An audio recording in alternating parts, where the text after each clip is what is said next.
So இந்த ஒரு வீடியோவில் வந்து நம்ம எந்த ஒரு புத்தகத்தை பற்றி பார்க்க போகிறோம் அப்படின்னா எனது இந்தியா எஸ் ராமகிருஷ்ணன் அவர்கள் எழுதியது. ஸோ நம்ம இந்த சேனலில் வந்து அதிகமாக வந்து புத்தகம் பற்றி தான் வந்து போட்டிருக்கோம். இப்போ தான் ரீசெண்டாக வந்து கொஞ்சம் அவுட் சைடில் வெளியில் போகிறனால வந்து அந்த வீடியோஸ்லாம் வந்து அப்லோட் பண்ணோம். ஏன்னா கொஞ்சம் வேலைகள் இருந்தேன் அப்படின்னால. பட் மறுபடியும் வந்து ஒரு 3 நாளைக்கு அப்புறம் புக் எடுத்தோன்னே வந்து எனக்கு ரொம்ப மனசு சந்தோஷமாக இருக்குது. அந்த 3 நாள் வந்து கொஞ்சம் நான் படிக்காம விட்டுட்டேன்.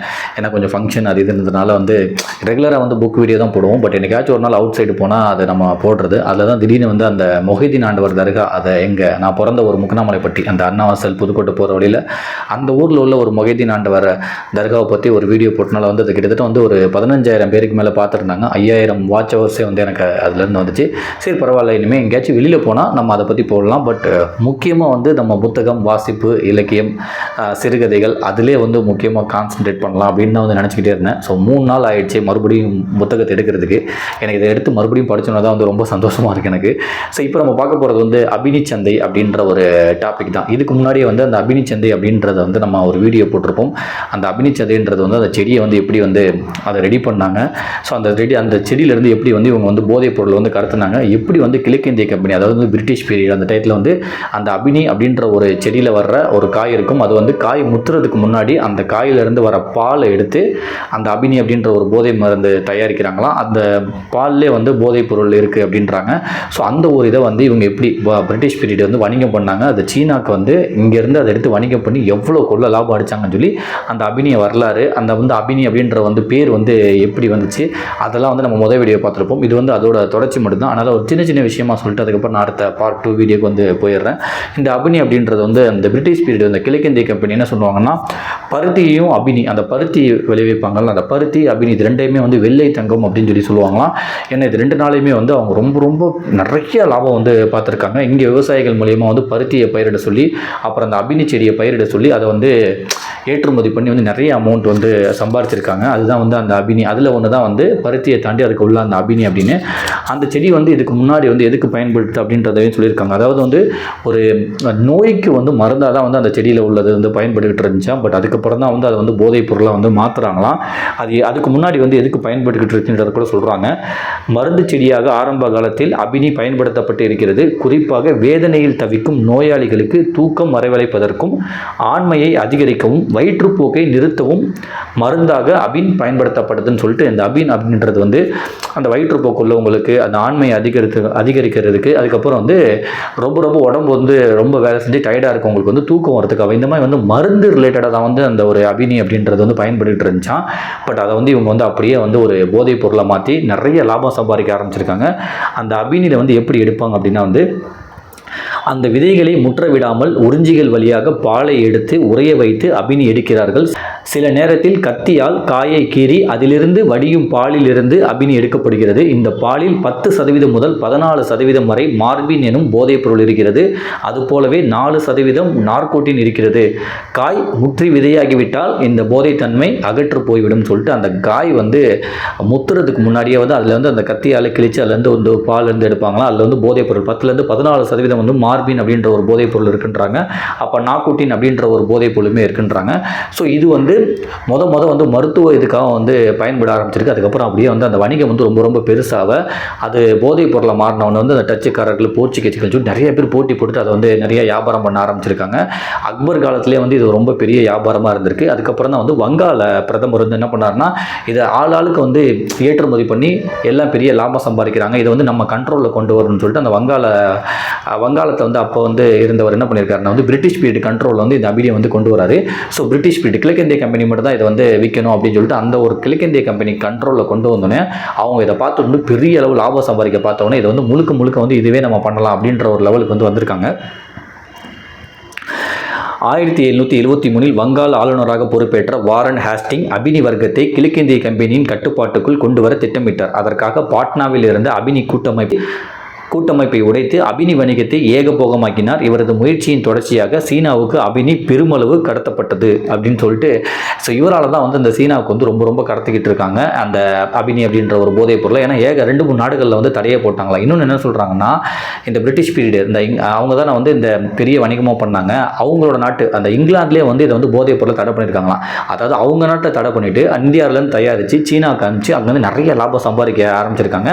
அதை வந்து இவர் தான் வந்து அந்த கட்டுப்பாட்டுக்குள்ளே கொண்டு வந்தவர் வந்து அந்த வாரன் ஹாஸ்டிங். இவர் வந்து கிழக்கிந்திய கம்பெனி கட்டுப்பாட்டுக்குள்ளே கொண்டு வந்தோன்னே வந்து இவங்க அதுக்கப்புறம் இவங்க இஷ்டம் தானே, அதனால் இவங்க எல்லாத்தையுமே நிறைய விற்க ஆரம்பிச்சு சைனாலேருந்து ஏகப்பட்ட அமௌண்ட் வந்து இவங்களுக்கு வர ஆரம்பிச்சிருக்கு.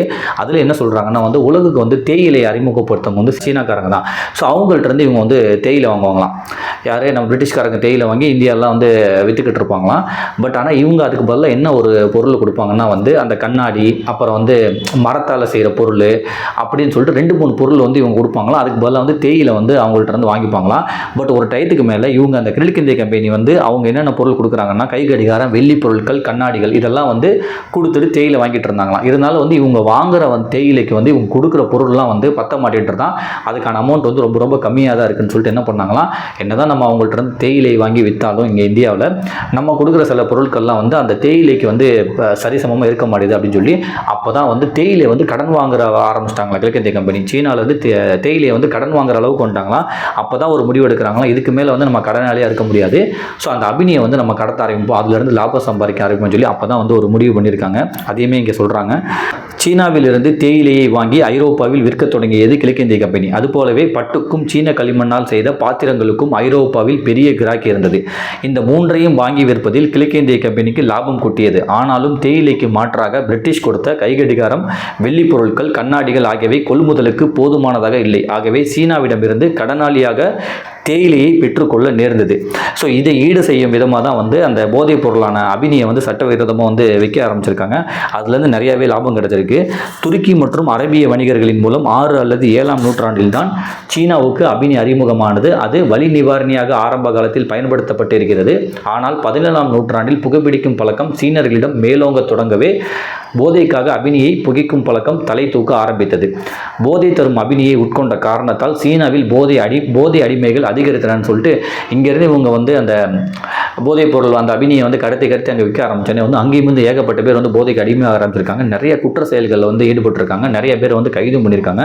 அந்த அளவுக்கு வந்து இங்கேருந்து வந்து இறக்குமதி ஆகிட்டு இருந்திருக்கு. அவங்க வந்து அதுக்கு அடிமையாகிட்டு இருந்திருக்காங்க. இதில் என்னென்னா வந்து யார் வந்து இங்கேருந்து ஏற்றுமதி பண்ண அந்த கிழக்கிந்திய கம்பெனி பிரிட்டிஷ் அவங்க நாடான இங்கிலாந்தில் வந்து அதை தடை பண்ணியிருந்தாங்களாம். ஆனால் வந்து சீனாவுக்கு வந்து ஏற்றி விட்டுட்டு இருந்தாங்களாம். ஒரு டயத்தில் வந்து இவங்க எந்தெந்த நாடுக்கெல்லாம் வந்து 2-3 நாடுக்கு ஏற்றி விடுறாங்களோ, முக்கியமாக சீனாலாம் வந்து தடை பண்ண ஆரம்பிச்சாங்களாம். அதுக்கு இவங்க என்ன பண்ணாங்களாம் வந்து இப்போ தடை பண்ணிட்டா வந்து நம்மளோட வியாபாரம்லாம் கெட்டு போயிருமேன்னு சொல்லிட்டு அங்கே அந்த சைனாவில் உள்ள முக்கியமான ஆளுங்கள்லாம் வந்து யாரெல்லாம் வந்து இந்தியாவில் வந்து இருக்காங்களோ, பெரிய பெரிய ஆளுங்க வராங்களோ, அவங்க மூலியமாக கொண்டு போய் அங்கே வித்துட்டா வந்து அந்த ஒரு அரசாங்கம் வந்து நம்மளை எதுவுமே கேட்காதுன்னு சொல்லிட்டு அந்த மாதிரிலாம் வந்து இந்த வணிகத்தை வந்து எந்தெந்த அளவுக்குலாம் கொண்டு போக முடியுமோ அதெல்லாம் வந்து கொண்டு போய் பெருமளவு அந்த லாபம் சம்பாதிக்க ஆரம்பிச்சிருக்காங்க. அதேமாரி தான் இங்கே மென்ஷன் பண்ணியிருக்காங்கன்னா, பம்பாய் துணி ஆலைகள் பெருமளவு அபினி விற்பனையில் கிடைத்த உபரி பணத்தில் தொடங்கப்பட்டது என்கிறார் இதை பற்றி ஆய்வு செய்த RS கேல்கர். இது பற்றி குறிப்பிடும் எழுத்தாளர் சிவனடி தனது இந்திய சரித்திர களஞ்சியம் என்ற புத்தகத்தில் ஜூஜுபாய் என்ற பார்சிக்காரர் சீனத்துடன் நடத்திய அபினி வணிகத்தில் பெரும் லாபம் சம்பாதித்தார். அதற்கு உறுதுணையாக இருந்த பிரிட்டிஷ்காரர்களை சந்தோஷப்படுத்துவதற்காக 1857ஆம் ஆண்டு தொடங்கப்பட்ட பம்பாய் ஓவிய பள்ளிக்கு மிகப்பெரிய தொகை நன்கொடையாக வழங்கினார். அபினி பணம் தான் இந்தியாவில் ஓவியக்கலை வளர்வதற்கும் காரணமாக இருந்தது என்கிறார். அபினி கடத்துவது என்று முடிவு செய்தவுடன் கிழக்கிந்திய கம்பெனி ஒரு பெரிய திட்டத்தை உருவாக்கியது. இந்தியாவின் பல்வேறு மாநிலங்களில் விளைவிக்கப்பட்ட அபினியை மொத்தமாக விலைக்கு வாங்கி வந்து பக்குவப்படுத்தி கல்கத்தாவில் ஏலமிட்டது. கிழக்கிந்திய கம்பெனி சீனாவில் நேரடியாக அபினி விற்பது தடை செய்யப்பட்டிருப்பதால் ஒரு மாற்று வழியை உருவாக்கியது. அதன்படி கம்பெனியின் உயர் அதிகாரிகளும் ஆங்கிலேய விசுவாசிகளாக செயல்பட்ட தனியாரும் அபினியை விலைக்கு வாங்கி தங்களுக்கான கப்பலில் ஏற்றி லிண்டின், ஹாங்காங் போன்ற இடங்களுக்கு அனுப்பி வைப்பார்கள். இதனால் சீன அரசு பிரிட்டிஷ் கம்பெனியை கேள்வி கேட்க முடியாதுன்னு சொல்லிட்டு இங்கேருந்து அனுப்புகிற இடத்துலாம் வந்து தடை பண்ணவனே வந்து அங்கேருந்து பெரிய ஆளுங்க மூலியமாக என்ன பண்ணுறாங்கன்னா அவங்க மூலியமாக கொடுத்துடுவோம், நம்ம டேரெக்டாக போய் விற்றாதானே நம்மளை வந்து தடை பண்ணுறாங்க. அங்கே இருக்க பெரிய ஆளுங்க, அப்புறம் வந்து இந்த பிரிட்டிஷ் அரசுக்கு கொஞ்சம் சப்போர்ட் பண்ணுற ஒரு தனியார் நிறுவனம் இதெல்லாம் வந்து இங்கே இருக்குல்ல, அவங்க மூலியமாக வந்து நம்ம இந்த அபினியை கொடுத்து விட்டுருலாம், அவங்களோட சொந்த கப்பல் ஏற்றிட்டு போய் விற்றுக்கட்டும் அப்படின்னு சொல்லிட்டு அந்த மாதிரிலாம் பண்ணி முடிஞ்சளவு அபினியை வந்து சீனா காமிச்சு ஏகப்பட்ட லாபம் வந்து சம்பாதிச்சிருக்காங்க. இதனால் வந்து ஒரு பெரிய போரே உருவாயிருக்கு அப்படின்னு சொல்லிட்டு அந்த அபினி போர் அப்படின்னு சொல்கிறாங்க. அது வந்து அடுத்த பகுதியில் சொல்கிறாங்க. ஸோ இதை நான் வந்து அடுத்த பகுதியில் வந்து நான் அந்த அபினி போரை பற்றி சொல்கிறேன். இது ஒரு பெரிய வரலாறாக இருக்குது. ஸோ நான் ஃபஸ்ட்டு பார்ட்டில் ஒன்றில் வந்து அந்த அபினி அபினியோட பேர், அதோட சயின்ஸ் பேர், அதை எப்படி அபினி எடுப்பாங்க அப்படின்றத நம்ம போட்டிருப்போம். இது வந்து அதுக்கப்புறம் வந்து சைனாக்கு வந்து எப்படி அதை வணிகம் பண்ணாங்க அப்படின்றது இந்த வீடியோ. அடுத்த வீடியோவில் வந்து அதுக்காக வந்து ஒரு போரே வந்திருக்கான், ஒரு போதைப் பொருளுக்காக வந்து ஒரு பெரிய போரே நடந்திருக்குன்றாங்க. அதை வந்து நம்ம அடுத்த வீடியோவில் பார்ப்போம். ஸோ இதுதான் வந்து இந்த வீடியோவில் நம்ம பார்க்க வந்தது. இணைய இந்தியா எஸ் ராமகிருஷ்ணன் அவர்கள் வந்து எழுதியது ரொம்ப ரொம்ப பெரிய வரலாறு அடங்கிய புத்தகம் இது. இந்த புத்தகத்தை நான் வந்து படித்து கிட்டத்தட்ட வந்து ஒரு 50 வீடியோ கூட அப்லோட் பண்ணிட்டேன். அந்த அளவுக்கு வந்து நிறைய வரலாறுகள் வந்து இதில் இருக்குது. காந்தியோட கொலை வழக்கில் தான் வந்து அந்த வரலாறு வந்து ஆரம்பிக்கும். என்னைக்கு காந்தியை கொலை பண்ணாங்க, காந்திஜியை கொலை பண்ணப்போ அந்த இடத்துல எத்தனை பேர் இருந்தாங்க, எத்தனை குண்டுகள் வந்து பாஞ்சிச்சு, அந்த துப்பாக்கியோட நம்பர் என்ன, அந்த கோட்ஸே அவர் எந்த டயத்தில் வந்து காந்தியை வந்து சுட்டு கொன்னார், அந்த கேஸ் வந்து எத்தனை நாள் வந்து போச்சு, அதுக்கு எத்தனை குற்றப்பத்திரிக்கை வந்து தாக்கல் பண்ணாங்க, அப்படி வரும்போது வந்து அந்த தீர்ப்பு வந்து எந்த இடத்துல வச்சு கொடுத்தாங்க, அந்த கோர்ட் அந்த எந்த இடத்துல வச்சு கொடுத்தாங்க, இவங்க வந்து மேல் அப்பீல் வந்து எந்த கோர்ட்டில் பண்ணாங்க, அந்த கோர்ட்டுமே வந்து எந்த தண்டனையை வந்து கொடுத்தாங்க, இவர் சைட்லேருந்து என்ன ஒரு குற்றப்பத்திரிக்கை வாசிச்சார், அந்த கோர்ட்டில் வந்து அந்த வளையத்தில் வந்து நின்று பதில் சொல்லும் போது வந்து எந்த அளவுக்கு உங்கள் 4 பேரோட அந்த கொலை செஞ்சவங்க காரணமாக இருந்தாங்க, அவங்களோட ஃபேஸ் எக்ஸ்பிரஷன்லாம் வந்து எப்படி இருந்துச்சு, எப்படி வந்து அந்த கோட்ஸை வந்து நின்று எவ்வளோ தைரியமாக நின்றுக்கிட்டு இருந்தார், அதுக்கப்புறம் அவருக்கு கொடுத்த தண்டனை, அப்புறம் வந்து அவரோட தண்டனை கொடுத்தோன்னே வந்து அவரை எங்கே புதைச்சாங்க, தூக்கு தண்டனை கொடுத்தோன்னே அவர் எங்கே புதைச்சாங்கன்னு சொல்லிட்டு காந்தி கொலை வழக்கை பற்றி வந்து இப்படி தான் வந்து இந்த புத்தகத்தோட வரலாறு வந்து ஆரம்பிக்கும். இவ்வளோ இன்ஃபர்மேஷன் நானே நிறைய எதை விட்டுருப்பேன், அவ்வளோ இன்ஃபர்மேஷன் வந்து காந்தி கொலை வழக்கில் இருக்கும். அதுக்கப்புறம் போர்ச்சுகீசியல் இருக்கும், ஆர்மீனியர்கள் இருக்கும், வாஸ்கோட காமா பற்றி இருக்கும், தாஜ்மஹாலை பற்றி இருக்கும், ஷாஜகான், அவுரங்கசீப், அக்பர் அப்படின்னு சொல்லிட்டு இந்த பக்கத்து வந்து முகலாய வரலாறுகள்லாம் இருக்கும். அதுக்கப்புறம் வந்து கஜினி முகமது இருக்கும், இங்கே வந்து கோயில்கள் அழிக்கப்பட்டது இருக்கும். அதுக்கப்புறம் வந்து இங்கே முகலாயர்களால் வந்து கிடைச்ச பலன்கள் வந்து இங்கே இருக்கும். இங்கே பெரிய பெரிய தாஜ்மஹால் பற்றி வரலாறு இருக்கும் சொல்லிட்டு ஏகப்பட்ட வரலாறு இருக்கும். போராளிகள் வரலாறு இருக்கும். காலரா வந்து எப்படி பிரிட்டிஷ் பீரியட் இந்தியாவில் வந்து பரப்பி விட்டுட்டு இந்தியா வந்து நோய் பரப்புற நாடுன்னு சொல்லி சொன்னாங்கன்னு சொல்லிட்டு அந்த ஒரு இது இருக்கும். இங்கே கொள்ளையடிக்கப்பட்ட வைரங்கள், தங்கங்கள் அதெல்லாம் இருக்கும். வாஸ்கோடகமா வந்து இங்கே என்ன பண்ணாருன்றது இருக்கும். ஏகப்பட்ட வரலாறு வந்து நிறைந்த புத்தகமாக வந்து இருக்கும். நான் வந்து இப்போ டக்கு நல்லா வந்து எல்லாத்தையுமே சொல்ல முடியல, பட் ஆனால் இந்த புத்தகத்தில் வந்து அவ்வளோ இன்ஃபர்மேஷன் இருக்குது. அது மாதிரி வந்து 2 போராளிகள்னு சொல்லிட்டு வந்து மரத்தை வந்து பாதுகாக்கணும்னா வந்து நீங்கள் எண்ணெயை வெட்டிட்டு மரத்தை வெட்டுங்கன்னு சொல்லி அந்த மரத்தை ஃபுல்லாக கட்டி பிடிச்சிட்டு வந்து சில போராளிகள் நிற்பாங்க. அதுக்கு தலைமை தகன அவரை பற்றி ஒரு டீட்டெயில் இருக்கும். கோயிலை கொள்ளையடிச்ச கஜினியோட வரலாறு இருக்கும். அப்புறம் வந்து அந்த ஜாலியன் வாலாபாக் படுகொலை பற்றி இருக்கும். இந்தியாவும் பாகிஸ்தான் வந்து பிரிகிறப்போ அன்றைக்கி என்ன நடந்துச்சு, எத்தனை வாரத்தில் வந்து இந்தியாவும் பாகிஸ்தானை பிரித்தாங்க, யார் வந்து பிரித்தா, அது பிரிக்கிறப்ப நடந்த என்னென்ன பிரச்சனைகள் நடந்துச்சு, எத்தனை மில்லியன் பேர் வந்து இங்கேருந்து அங்கே மாறினாங்க, அங்கேருந்து இங்கே மாறினாங்க, எவ்வளோ பெரிய கலவரம் இருந்துச்சு, எவ்வளோ பேர் கொல்லப்பட்டாங்க, எப்படி இந்தியாவும் பாகிஸ்தானையும் பிரித்தாங்க அப்படின்னு சொல்லிட்டு அந்த ஒரு வரலாறு இருக்கும். அடிமையாக இருந்த ஒருத்தர் வந்து எப்படி வந்து அரசனாக மாறினாருன்னு வரலாறு இருக்கும். ஒரு ராஜா இருக்காருன்னா வந்து அந்த ராஜாவோட ஒரு முழு நாள் 24 மணி நேரம் வந்து எந்த மாதிரி இருக்கும், நம்ம நினச்சிக்கிட்டு இருக்க மாதிரி ராஜானா சூப்பராக இருப்பார் அப்படின்னால ஒரு ராஜாவோட வாழ்க்கை வந்து ஒரு நாள் ஃபுல்லாக எப்படி இருக்கும் அப்படின்றது இருக்கும். யாரெல்லாம் வந்து ராஜா குடும்பத்தில் இருக்காங்களோ அவங்களோட சாவெல்லாம் வந்து எந்த அளவுக்கு ரொம்ப கஷ்டமாக இருக்குன்னு இருக்கும். நீங்கள் வந்து ராஜாவோட வரலாறு முக்கால்வாசி எடுத்து பார்த்தீங்கன்னா ஒரு 100 ராஜா எடுத்து பார்த்தீங்கன்னா அதில் 90 பேர் வந்து துரோகத்தால் சாவடிக்கப்பட்டிருப்பாங்க. அவங்க சொந்த மகன் இல்லை மாமன் அப்படின்னு சொல்லிட்டு சுற்றி உள்ளவங்களாம் வந்து அவரை கொண்டுட்டு அவங்க வந்து அடுத்த அரியணைக்கு வரணும்னு சொல்லிட்டு அந்த மாதிரி அவங்க ராஜ வரலாறுகள்லாம் இருக்கும். அப்புறம் பிண்டாரிகள், தக்கிகள்னு சொல்லிட்டு வந்து கொள்ளையடிக்கிறதே வந்து தன்னோட தொழிலாக பண்ண கொள்ளைக்கூட்டத்தை பற்றியும் அந்த பிண்டாரிகள், தக்கிகள் இருக்கும். ஆனால் இனப்படுகொலை நடந்ததற்கும் பிரிட்டிஷ் அரசாங்கம் வந்து எப்படி வந்து கொஞ்சம் பேர் அழிக்கணும்னா மொத்த மக்களையும் வந்து எப்படி அழிச்சாங்கன்னு சொல்லிட்டு அந்த ஒரு வரலாறு இருக்கும். பிரிட்டிஷ் அரசின் இன அழிப்புன்னு சொல்லிட்டு அப்புறம் அந்த காசியை பற்றி இருக்கும். ஏகப்பட்ட அந்த அகழ்வாராய்ச்சி இருக்குல்ல அதெல்லாம் வந்து இருக்கும். கீழடி பற்றி இருக்கும். விஜயநகர பேரரசை பற்றி இருக்கும் அப்படின்னு சொல்லிட்டு ஏகப்பட்ட வரலாறு நிறைந்த புத்தகம் இது. நான் வந்து டைட்டில் பார்க்க தான் வந்து எனக்கு தெரியுது. அதுமாதிரி நோய் பரப்பிய ராணுவம் வந்து இங்கே பிரிட்டிஷ் பீரியடில் வந்து அவங்க வந்து நோயை பரப்பி விட்டுட்டு இந்தியா வந்து காலரா வந்து பரப்பி விட்டுச்சு, நோய் பரப்புற நாடுன்னு சொல்லி அவங்களோட அந்த நாள் குறிப்பில் எழுதுவாங்களா அதெல்லாம் ரொம்ப தப்புன்றதை விளக்குறதா இருக்கும்.